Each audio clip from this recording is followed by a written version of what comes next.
Yo soy un residente de 3 años de neurocirugía y el encargado de esta charla es el doctor Gustavo Giraldo, que es el neurocirujano fellow en Colombia. Vamos a empezar con un caso clínico. Tenemos a este paciente, es un joven de 17 años, básicamente consulta por un cuadro de 2 semanas de evolución, donde el paciente pues entra en atletismo y después de un ejercicio muy intenso inicia con dolor lumbar. Inicialmente esto es un dolor axial, sin síntomas radiculares, sin irradiación, y es la primera vez pues, que el paciente consulta por este cuadro clínico. Dice que no ha tomado analgésicos, eh, y aparte de eso, digamos que el dolor empeora con la actividad física.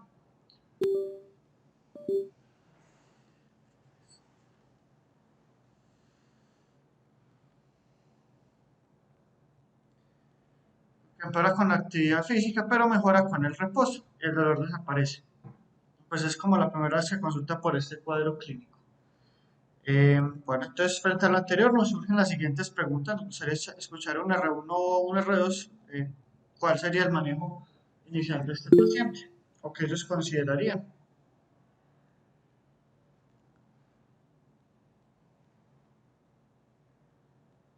Lucas.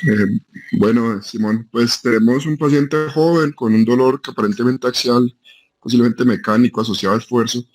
No parece tener signos de alarma o bandera roja, pues complementaría respecto a eso el interrogatorio sobre otros signos de bandera roja, de pronto si tiene algún antecedente infeccioso reciente, si consume de pronto esteroides o algún medicamento de manera crónica.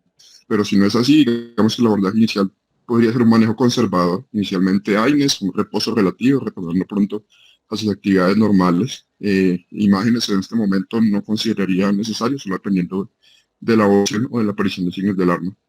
Así que por ahora consideraría como manejo conservador principalmente. Perfecto, Lucas. Entonces, bueno, eso fue, digamos que el manejo inicial por medicina general. El paciente se le enviaron a AINES con acetaminofén y pues algo de reposo, que siguiera su actividad diaria normal, pero no hiciera actividad física. ¿Qué pasa? Luego de una semana, el paciente no mejora, eh, persiste con dolor, ¿cierto? Entonces nuevamente acude donde el médico general, pero ya se decide solicitar una radiografía de columna. Aparte de eso, él dice que se empieza a sentir en la zona lumbar como una masa. Él como que empieza a sentir que hay un bulto de una tumefacción creciendo, a pesar de que eso no lo tenía en el primer motivo de consulta. Envían inicialmente pues la radiografía, que quedó pues como un poco movida, eh, y con esto nuevamente reconsulta con los resultados. Entonces, ¿qué preguntas habría acá inicialmente? ¿Quién nos daría alguna información extra frente a estas preguntas?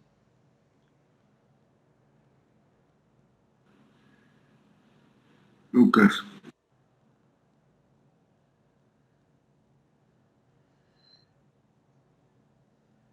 ¿Qué tal, profe? Pues en la radiografía API lateral, veo niveles hidratorios en colon. No sé, en la imagen no alcanzo a ver bien lesiones en columna. Tal vez pediría otra imagen para ver con mejor detalle la columna lumbar. Listo. Bueno, inicialmente, digamos que no ocurrió eso en cuanto al caso clínico.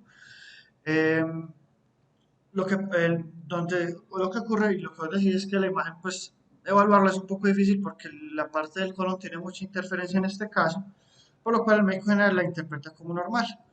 Pero el paciente persiste con síntomas y frente a la sensación bultosa, consulta donde el radiólogo, quien encuentra, digamos, en la parte del E2, aquí no se ve muy bien, una lesión que está muy tapada por los niveles hidroaéreos y por el colon. Entonces, frente a esta lesión, pues digamos que el paciente ya decide consultar de forma particular por neurocirugía. Ya en la consulta de neurocirugía se decide solicitar una tomografía y una resonancia y presentan los siguientes resultados que no se veían inicialmente por los estudios de imagen.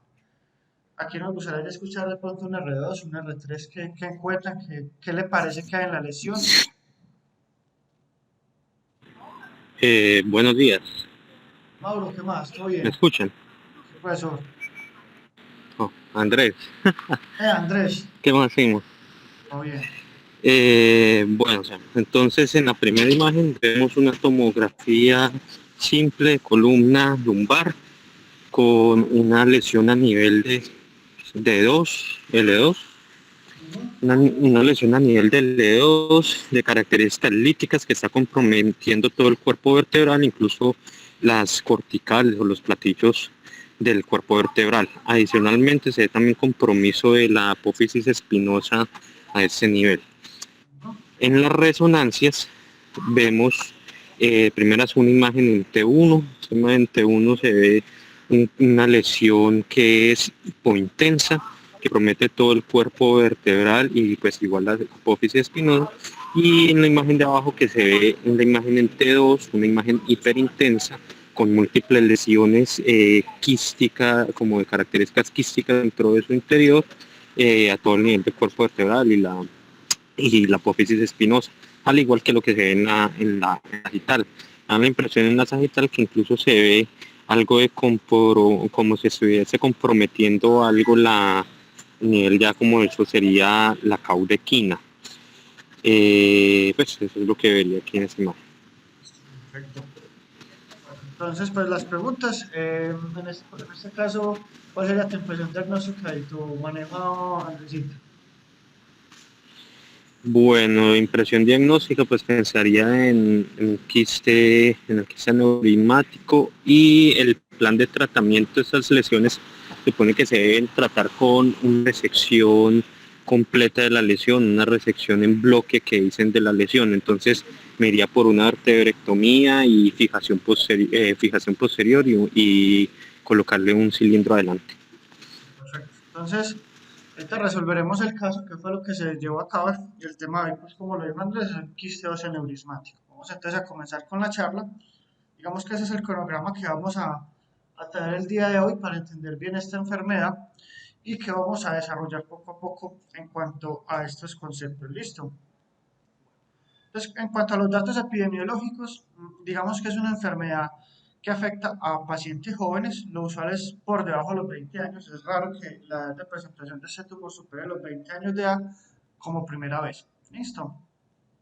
Y siempre se presenta en las primeras 2 décadas de la vida con mucha más frecuencia. La incidencia, digamos que no es tan frecuente, no tiene una predilección por el sexo, pues depende mucho de la revisión. Hay unos que apoyan más a las mujeres que a los hombres, pero en general no hay como una balanza que tenga una diferencia importante. Es muy importante es que por muchos casos estas lesiones se diagnostican por causas diferentes. ¿Qué quiere decir? El paciente se le está estudiando un dolor lumbar radicular o cualquier otro síntoma y se encuentra esta lesión. Por sus características histológicas es un tumor benigno. ¿Cuál es el problema? Que es un tumor que, digamos, tiene un crecimiento relativamente rápido, entonces tiene alto riesgo de que se fracture, tenga sangrado, presente dolor, genere alguna compresión nerviosa, inclusive cuando compromete las metáfisis tenga riesgo de alteraciones en el crecimiento. Lo más característico es que se ubica en todo lo que son huesos largos, en columna y en pelvis, son como sus tres sitios predilectos y casi siempre se encuentra o se ubica cerca de las metáfisis. Esto es muy importante porque a la hora de tomar decisiones quirúrgicas puede limitar los resultados clínicos. La etiología no está completamente clara, digamos que permanece desconocida y esto hace que a la hora de enfocar estos tumores no sea tan fácil definir qué manejo hacer. Ahora, digamos que vamos a ver más adelante que hay múltiples técnicas de tratamiento, hasta la técnica de 4 pasos o la técnica de curetaje, pero digamos que se han propuesto muchos tratamientos y ninguno ha tenido, digamos hasta la fecha, una evidencia completamente sólida. ¿Listo? De técnica mínimamente invasiva no se ha hablado mucho de esta enfermedad, ya que, digamos, todo lo mínimamente invasivo ha tenido malos resultados desde el punto de vista de recurrencia de la lesión, por lo cual estas técnicas no han adquirido fuerza en el manejo de esta condición. ¿Listo? Lo más importante es que el riesgo de recurrencia y crecimiento son altos, inclusive entre más temprano se presente y donde más cercano esté a la metáfisis, hay más riesgo de que esa lesión reaparezca. Uno, porque no se puede resecar de forma completa y dos, porque usualmente quedan residuos importantes. Entonces hace que la lesión sea más difícil de enfocarse. Se cree que es un proceso reactivo en el hueso. Esto es muy importante tener esto en cuenta. Y digamos que hay varias teorías. La primera teoría y la más aceptada es que hay una dilatación venosa secundaria a una hipertensión venosa idiopática a nivel del hueso. Y lo que hace esto es destruir el hueso adyacente, por lo cual las lesiones, como lo había dicho inicialmente en el caso, son lesiones de aspecto lítico. Pero digamos, esto no es completamente claro, ya que no hay como tal un evento claro en por qué se genera la hipertensión venosa. Lo otro es que es la presencia de una fístula arteriovenosa que, digamos, se desproporciona poco a poco, y esto hace que el aumento de la presión pues destruya finalmente el hueso y finalmente los vasos. Listo. Pero digamos que esto tampoco explica completamente el desarrollo del quiste. Ahora, tiene varias bases genéticas, que es lo que ha permitido definir que el tumor es benigno, pero puede tener un curso agresivo. Digamos que hay dos estudios o dos grupos genéticos relacionados, que es la proteína específica de proteasa, el TER17 y el UPS6, que lo que hacen es que facilitan como esa debilidad ósea. Listo. Y lo otro es que se reordena el promotor CDH11, y esto lo que hace es que se genere un déficit de los osteoblastos. Entonces los osteoblastos no tienen una función adecuada, por lo cual no permiten regenerar adecuadamente el hueso, y es un hueso mucho más frágil, que junto con la presión vascular que se desarrolla en estos tumores se genera una osteolisis, y ahí es donde se evidencia por qué las lesiones son de tipo osteolítico. Entonces, ¿qué va a pasar? Esa matriz ósea que queda descubierta se va a ir poco a poco destruyendo por la resorción de la hipertensión venosa, y esto lo que da como ese borde esclerótico de la característica. Ahora, es muy importante saber que el quiste óseo neurismático puede ser o se considera en muchos casos como una metástasis. Entonces, ¿qué quiere decir? Cuando yo encuentro un quiste óseo neurismático, debo estudiar todos los huesos largos. Si no encuentro ninguna otra lesión, se considera que es un tumor primario o un quiste óseo aneurismático primario. Pero cuando hay otras lesiones asociadas en hueso, se considera una metástasis y se llama un tumor o un quiste óseo neurismático secundario. Hay muchos grupos, pero las principales dos relaciones que uno debe buscar es un tumor óseo de células gigantes o un condroblastoma. ¿Qué es lo más llamativo? Que este tumor tiene un comportamiento agresivo, es expansivo y genera un daño óseo. Esto es lo que hace que el paciente en poco tiempo o en pocas semanas desarrolle a veces bultos o estructuras en el hueso que el paciente pueda palparse y decir que son deformidades. ¿Listo? En general, la mayoría son tumores primarios, pero digamos que un gran porcentaje, un 30, inclusive hasta un 50%, pueden ser tumores secundarios, por lo cual siempre es mandatorio estudiar otras lesiones estructurales. Bueno, dentro de los tumores óseos y especialmente en columnas son raros, representan solo el 1% de todos los tumores. Lo más llamativo es que sí tienen una predilección en general por la columna móvil, eso no es completamente claro, y en el segundo puesto se localizan a nivel del sacro. Entonces, como lo más llamativo es donde uno esperaría encontrar con más frecuencia. Está recordando que siempre debe ser primario, ya que no hay otro tipo de lesiones. Pero digamos que ampliando un poco más el concepto de tumor secundario, hay cuatro grupos que siempre tenemos que tener en cuenta, aparte del tumor de células gigantes y del osteoblastoma. Está el osteosarcoma telangiectásico y el condroblastoma. O sea, conforme vamos revisando la evidencia, vemos que hay más lesiones relacionadas, y que, a pesar de ser un tumor benigno, no nos descarta en muchas ocasiones que haya otra lesión eh, de alteraciones delicadas. ¿Qué quiere decir? Que por alguna causa que no está completamente clara, las vías genéticas también se pueden relacionar con otro tipo de lesiones óseas malignas o de, digamos, aspectos más delicados.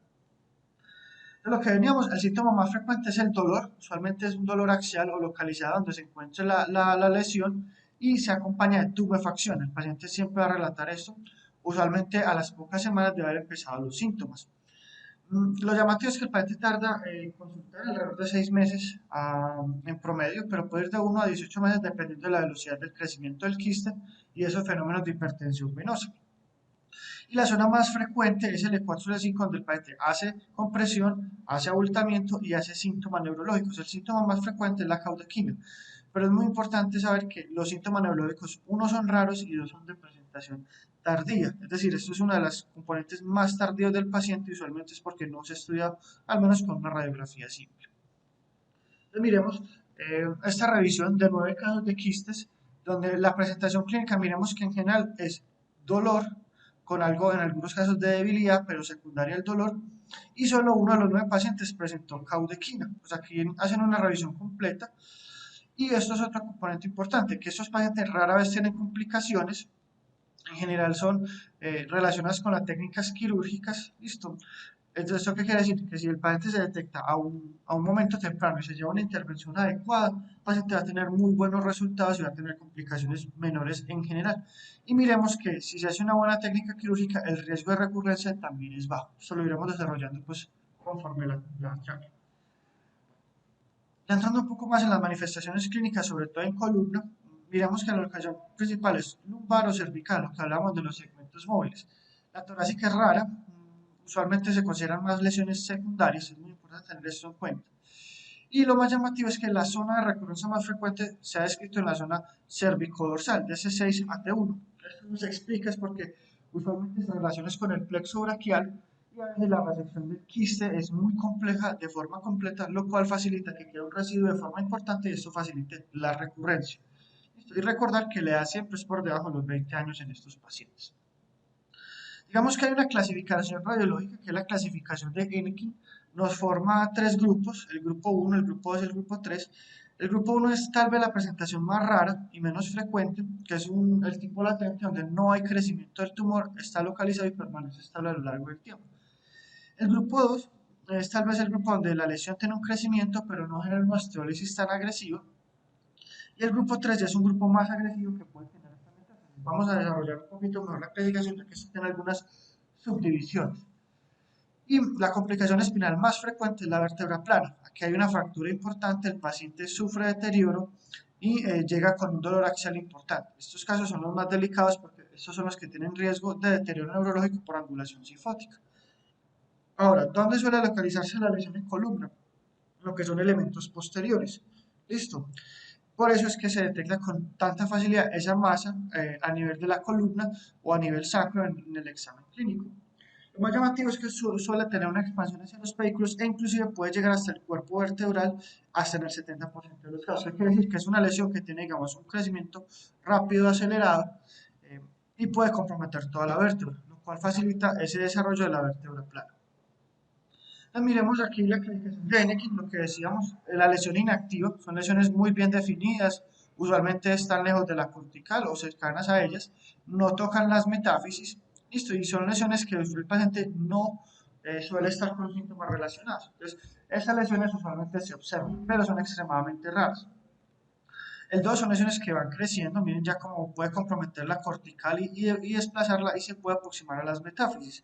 El grupo 3 ya son aquellos que violan la cortical y empiezan a comprometer la metáfisis o son muy cercanas a la metáfisis. ¿Qué pasa? Esta pues, clasificación se amplía un poco. Digamos que se subdividió acorde a las características en 1A, 1B, 2A y 2B. Listo. Entonces el 1A realmente trataron de hablar del grupo 1 como un grupo que ya es activo. Listo. Entonces miremos que es una lesión que ya puede formar el hueso, pero no lo violenta. En el 1B sí hay una deformidad importante ya del hueso y se viola la parte cortical. En los grupos 2 ya hay una localización, aparte de que se ubica en la matriz ósea o en la médula propiamente, también de la cortical, ¿listo? Y puede violentar más allá, es decir, compromete las dos capas del tejido óseo y puede llegar hasta afuera del hueso, ¿listo? En cambio en el 1 solo se compromete la matriz principal y la zona por fuera de la matriz, la cortical no suele modificarse con tanta frecuencia. Y el grupo 3 se considera es cuando uno encuentra metástasis del quiste óseo en diferentes estructuras. Usualmente esto se debe a tumores primarios y el quiste óseo es una lesión secundaria. Lo más llamativo es que pues en general las lesiones pueden ubicarse por radiografías y lo frecuente es que se den lesiones líticas y lo llamativo es que se ven como estas trabéculas o estos quistes que se consideran diferentes niveles de contenido. ¿Qué quiere decir? Que aparte de sangre puede haber contenido serohemático y eso hace que la densidad sea variable. Listo. Lo más llamativo es que en las radiografías en las secuencias de huesos se aprecia el signo de la dora, que es como una bola, pues no se ve tan fácil, pero está escrito en la literatura por un punto central. ¿Listo? Y lo más llamativo es que usualmente en la columna las lesiones pueden destruir mucho el hueso, pero nunca van a comprometer ni tener invasión del disco. Si pensamos que hay invasión del disco, debe considerarse que es otra etiología invasiva y altamente agresiva, porque esto no es lo usual de la enfermedad. La enfermedad se expande más allá del hueso, pero no compromete el disco. Ahora, La arteriografía muestra una vascularización, que significa que el contraste llega, realza vividamente, pero no hay una estructura o una red vascular bien formada en el vaso. Realmente aquí se distribuye el contenido vascular más como en un lago que algo que por una trama vascular. Listo. Y lo otro es que los pacientes, hasta en un 15% de los casos, van a desarrollar cifosis. Normalmente la primera lesión que nos indica que se va a desarrollar esto es la vértebra plana. Otro componente muy importante es que las lesiones que más rápido tienen crecimiento son las que más riesgo tienen de compresión y son las que si no se interviene de forma temprana van a generar un déficit neurológico de forma importante. Entonces un paciente que en pocas semanas desarrolle síntomas, deberíamos llevarlo a intervención de forma rápida. Ahora, ¿qué es lo más importante? Eh, que a pesar de que uno debe buscar siempre otras lesiones óseas, el quiste óseo aneurismático suele ser una lesión aislada y muy bien delimitada. Y siempre lo que vamos a ver que se va a repetir a lo largo de la charla, habla mucho del enfoque quirúrgico, es una vértebra plana es un paciente que ya consultó de forma tardía y no se enfocó adecuadamente. Eso es lo principal que deberíamos tratar de evitar en estos pacientes. Lo recomendado en imágenes es el paciente solo requiere una tomografía con contraste, listo, y es la única que requerimos para la planeación quirúrgica. Ahora, no significa que sea la única imagen que podamos pedir. Cuando yo tengo síntomas compresivos o sospecho que el quiste tiene un contenido infeccioso o algo que no me cuadra, pida la resonancia. Listo. Y cuando veo que ya la expansión de la lesión va más allá del hueso, debo pedir resonancias para ver qué tanta extensión tienen tejidos blandos. Eso es extremadamente raro. Entonces, en general, con una tomografía es suficiente. ¿Con qué enfermedad se puede confundir en cuanto a imágenes? Con tumores de células gigantes, que es tal vez la patología diferencial más importante, con los hemangiomas, displasias fibrosas, los osteosarcomas e inclusive metástasis. ¿Por qué tiene tantos diagnósticos diferenciales? Por esos patrones tabicados con diferentes niveles, lo cual hace que pueda tener muchos aspectos a la hora de enfocarse la lesión. Ahora, ¿qué clasificaciones tenemos en cuanto a las imágenes? Tenemos 5 descripciones, que es la clasificación de Kapana. Básicamente la tipo 1 se relaciona con un NKIN 1, son lesiones estables, bien delimitadas, que no crecen en el tiempo y permanecen estables. Esta, si bien va de la más frecuente a la menos frecuente, es muy raro encontrar la lesión tipo 1. Listo, la tipo 2 tal vez es la más frecuente, la que es una lesión que crece. Usualmente compromete todo el contorno del hueso y afecta la cortical, pero no suele tocar las metáfisis. Ya cuando compromete las metáfisis se considera al menos una grado 3 porque eso ya limita mucho la respuesta terapéutica. La tipo 4 es una variante extremadamente rara porque es un crecimiento que va de la cortical hacia afuera, por lo cual no cobra tanta importancia clínica. Y la tipo 5 es tal vez la lesión más característica, que es deformante, que crece y tiende a irse hacia las corticales. ¿Qué pasa? Uno puede encontrar lesiones con características de tipo 2 con la tipo 5, de tipo 3 con la tipo 5 o de la 4, por lo cual la clasificación, digamos, es un poco difícil. ¿Qué es lo más frecuente que encontramos? 2, 3 y 5 en general pueden estar asociadas o tener características similares entre las tres, y la más rara es la tipo 4 por ese patrón de presentación. La 1 podría ser la más frecuente, pero como son lesiones silentes no suelen detectarse con facilidad. Entonces, esta es la distribución de las lesiones. Esto es lo que se llama el mapa óseo del quiste. Digamos que vemos muchos grupos 1 y el grupo 1 es por las revisiones de la literatura que nos dicen que son las lesiones que se ubican con más frecuencia. Entonces miramos que lo que es la columna sería el puesto número 7, exceptuando la zona sacra. En el sacro usualmente puede estar en el puesto 1, por lo cual uno siempre sospecharía de entrada más fácil una lesión de este tipo en el sacro que cualquier otro segmento de la columna. Listo. Y miremos que ya usualmente predominan las lesiones en costillas y en huesos largos en general.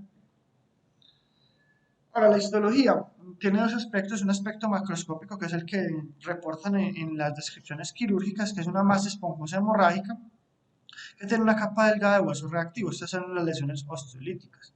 En cuanto a la parte microscópica, digamos que son espacios alargados, septados, llenos de contenido óseo y sangre. Listo. Usualmente están rellenos de fibroblastos e histocitos. Otro componente son las células gigantes multinucleadas y eso evidencia que es como el estroma del tumor, esa presencia de fibroblastos con células gigantes. Pero nunca debe haber ni atipa ni malignidad. Si hay cualquiera de estos dos hallazgos, esa lesión debe reclasificarse porque no es un quiste óseo.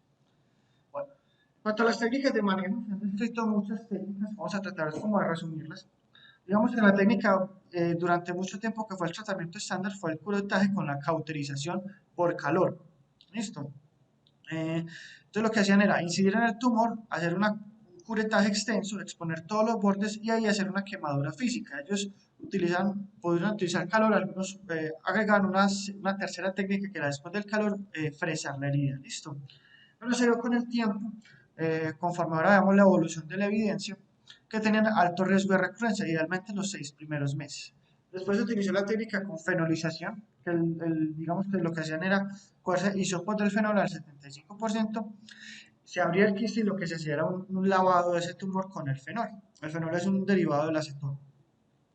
¿Cuál era el problema? Que los médicos debían protegerse tanto los ojos, la boca, por esos gases reactivos que generaba el fenol. Y la única indicación era que la lesión estuviera rodeada de forma completa por el hueso cortical. ¿Qué pasaba? Que esta técnica aislada, o sea, cualquier técnica de administración de fenol o de compuestos químicos o de cauterización química, si se usa de forma aislada, falla el 100% de los casos. ¿Listo? Entonces, ¿qué decían? Acompáñala con cauterización, como vamos a ver más adelante, que es una técnica relacionada con los 4 pasos. Lo otro que hacían era abrir el hueso, lavarlo y llenar el defecto con cualquier elemento. Está el hueso esponjoso, podría ser propio del paciente, podría ser un ateroinjerto, o ponerle cementoso. Realmente esto no se recomienda mucho, en especial el cemento, porque hacía una reacción y lo que facilitará nuevamente la reaparición del crecimiento de la lesión. Por técnicas quirúrgicas está la resección en bloque, que vamos a ver que por evidencia es la recomendación actual.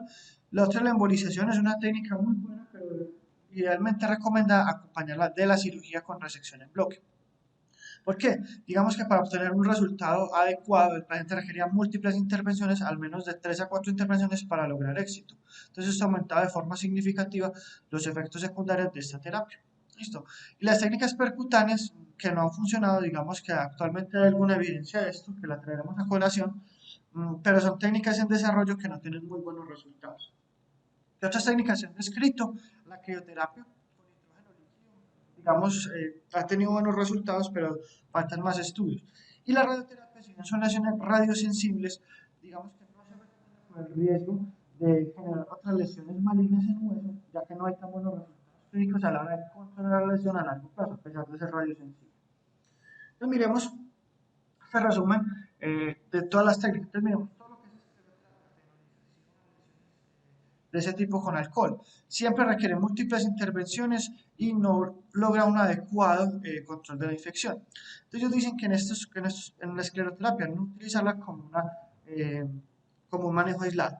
La decisión intralesional entre y curetero, listo, que es lo que recomiendan, el curetaje tradicional.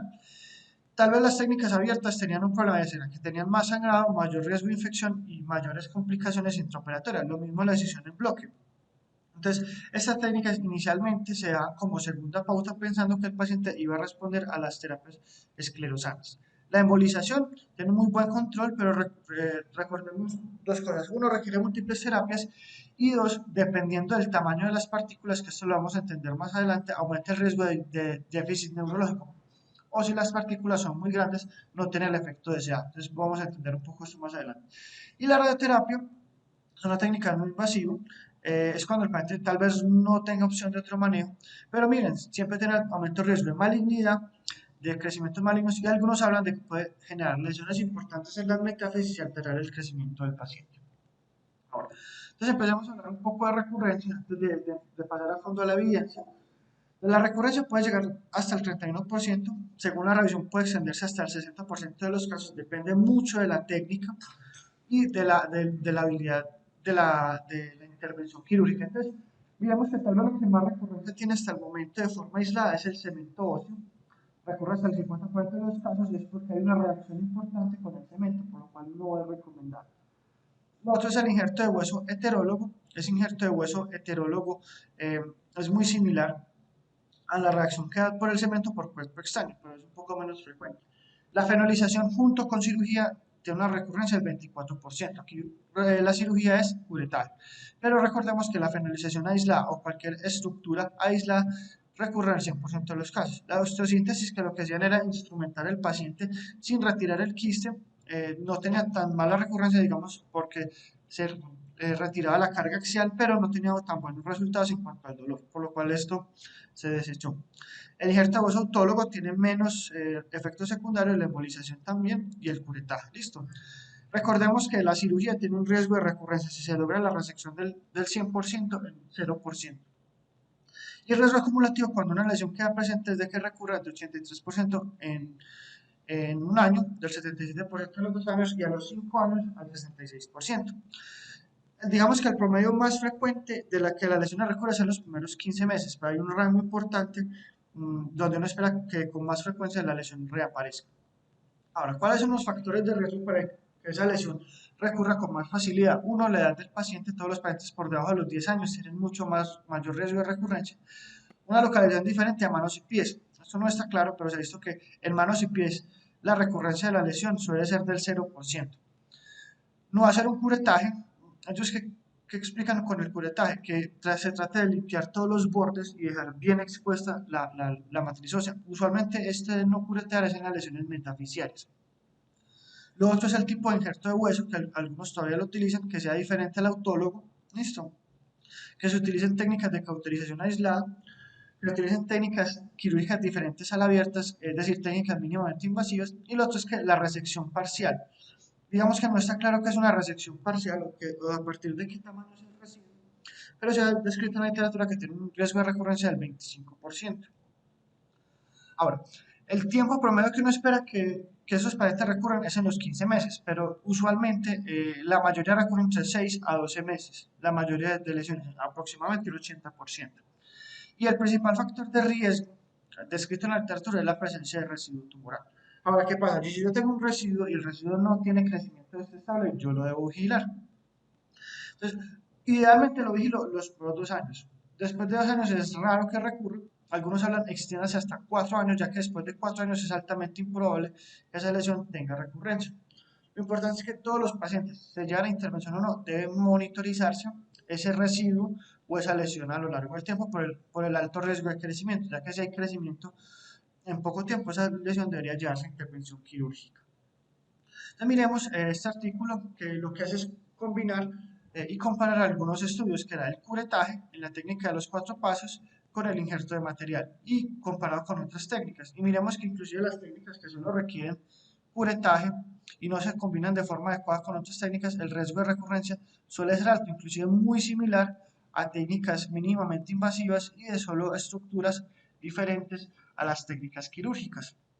Entonces es muy importante tener esto en cuenta. Ahora, ¿qué habla este artículo? Entonces, debemos hablar de la cirugía de 4 pasos para tener mejores resultados. ¿Por qué? Porque si no se hace esta técnica, la recurrencia puede llegar hasta el 82%. Ellos, ¿qué dicen? Primero, en cirugía, hágale una sección congelada intraoperatoria.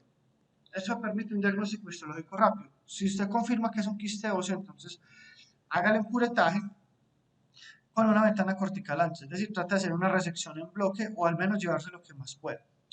La pared residual que quede utiliza algo que se llama la cauterización de Bowie, que eso lo que permite es aplicar un instrumento que busca, lo que permite buscar son grietas o bolsas de tejido blando residual.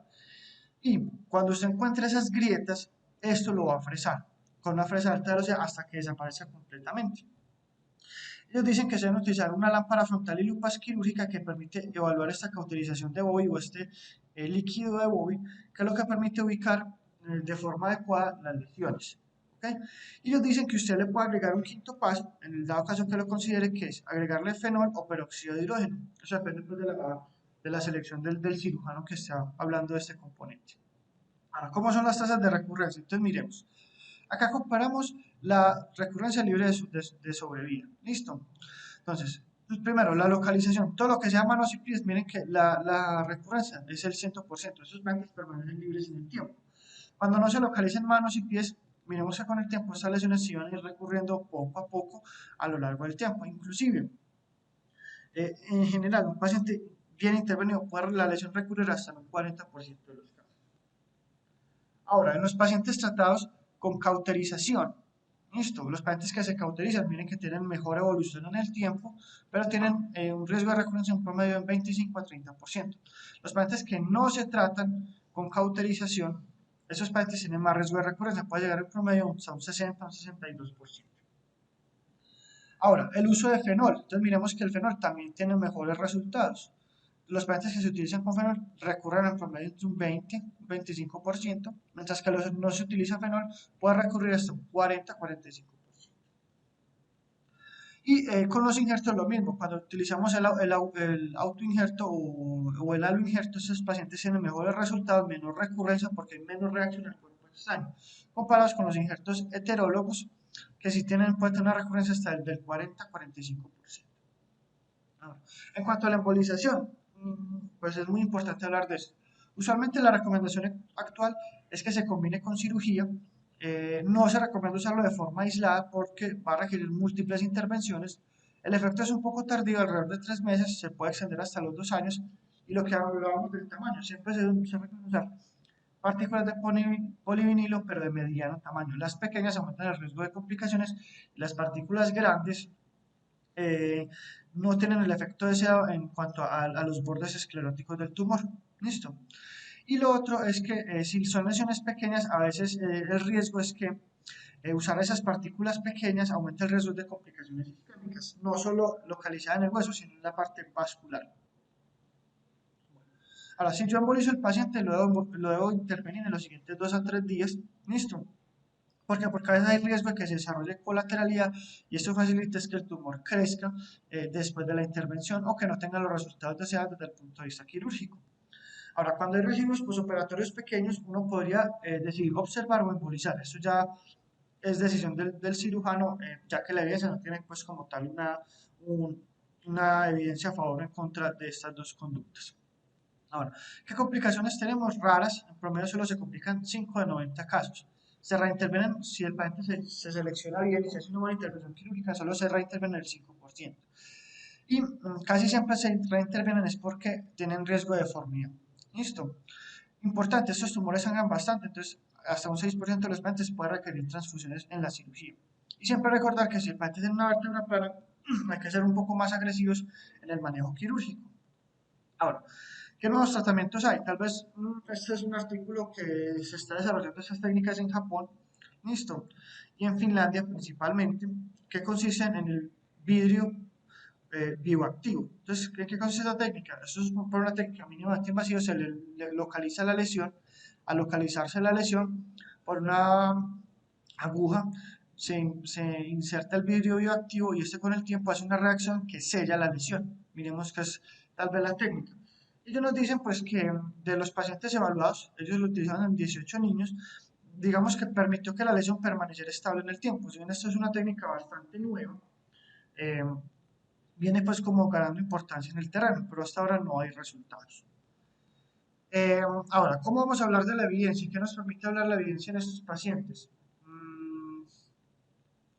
¿En qué consiste esta evidencia? Entonces, empecemos. Primero, un artículo del 2013, digamos que es una recurrencia importante del quiste. Entonces, ellos hacen una revisión bastante extensa donde logran hasta el momento conseguir 26 pacientes. En esta primera resumen, ellos concluyen que el curetaje sería el procedimiento estándar y que la resección en bloque sería la segunda línea de tratamiento, pero que se requieren más estudios y buscar otros tratamientos alternativos por las complicaciones de la cirugía.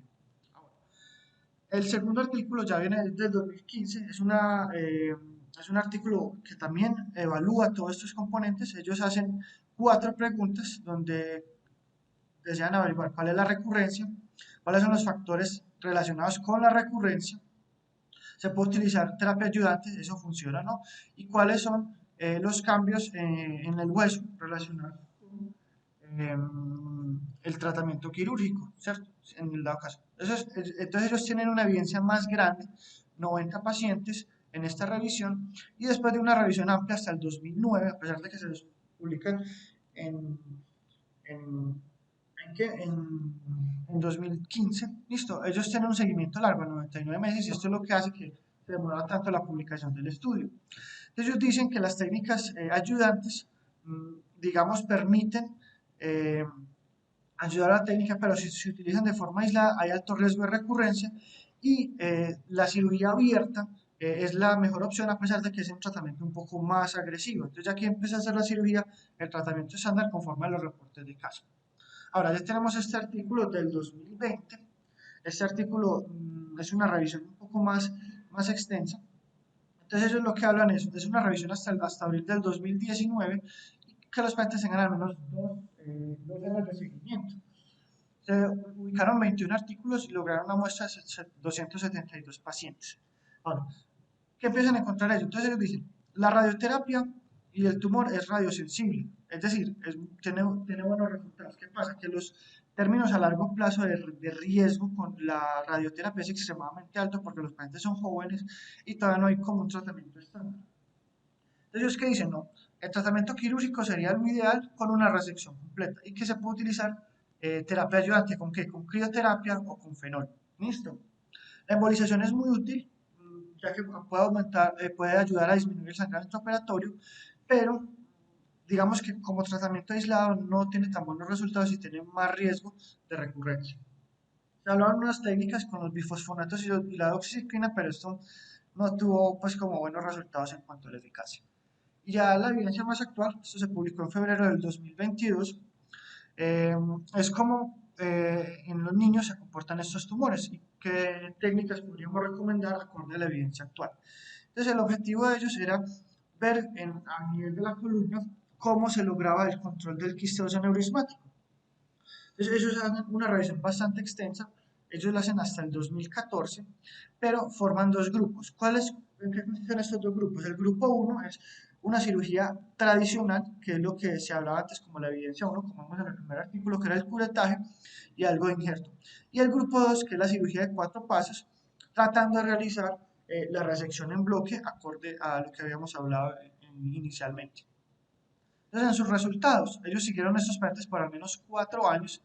La recurrencia en general fue bastante alta para los pacientes que se llevó a la técnica tradicional, pero baja para la cirugía de 4 pasos. Entonces, ellos concluyen que de toda la evidencia que tenemos, la cirugía de los 4 pasos, tratando de buscar la resección del bloque, es la que mejor resultados tiene a largo plazo y la que menores tasas de reintervención requiere. Entonces esto debería ser tal vez la primera técnica, inclusive, y dejar como segunda opción el curetaje en los casos en los cuales yo no puedo hallar a un paciente de intervención, que usualmente es cuando tienen un compromiso metafisiario. ¿Listo? Entonces, ¿cuáles son las ideas para llevar a casa? El paso número 1, evalúa el tamaño del tumor. Está grande y lo va a llevar a cirugía, listo. Embolícelo primero para disminuir el tamaño de la lesión y controlar el sangrado. Es pequeño, listo, no lo requiere embolizar, simplemente lleva la intervención.